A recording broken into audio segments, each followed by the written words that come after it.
And of that $1 billion commitment, we've carved out $250 million, although we're prepared to do more, for the Huntington Job Growth Fund. And that Job Growth Fund will be an umbrella that will fit over and around the existing programs. And the state has terrific existing programs. But different programs have different thresholds and caps and requirements. And so our dollars will complement the state program. Let me give you an example of this. If you wanted to, under the 166 program, if you wanted to buy equipment or a building and equipment for $1 million, the state program is a terrific, low-cost program, but it caps at $350,000. Now, under your typical deal, you'd expect to have maybe 10-20% equity, plus or minus, in buying a building and equipment. But there's a gap. So if you had 20% equity on $1 million combination, you'd have $800,000, $350,000 from the state. It's hard to get that gap financed in conventional banking terms. But our umbrella will reach with the state's 166 program and put the other $500,000 or $450,000 or whatever the numbers turn out to be in pari passu with the state. So we're coming in the same terms as the state. And that will allow a business to expand. And that's why this is so exciting. We couldn't do this on our own, and the state couldn't do it on its own. But together, in partnership, we're creating much more opportunity. And we partner with the SBA as well. And we'll bring the SBA into these programs also. We are the lead #1 SBA lender in the state of Ohio. We're number 3 nationally. We're number 1 in Ohio. Huntington's like the 25th largest bank, but we're number 3 in terms of SBA lending nationally.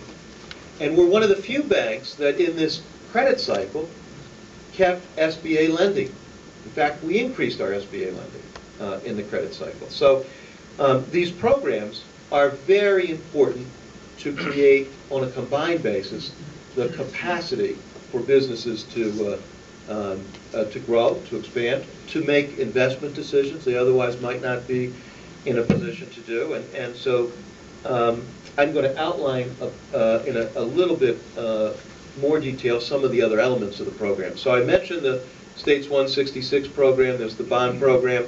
There's also the capital access program. This is for working capital. Companies right now are finding that their working capital has been diminished. The inventories are at all-time lows. All-time lows. In order to get the inventories cranked up again, to get the sales up again, many companies need working capital access. The state, again, has a great menu of financing vehicles. The CAP program is one of those. So we're coming in with a CAP program for working capital. We'll supplement wherever there are limitations and restrictions don't allow the company to get the borrowing capacity that it needs. Another example of how this umbrella will work for the Job Growth Fund.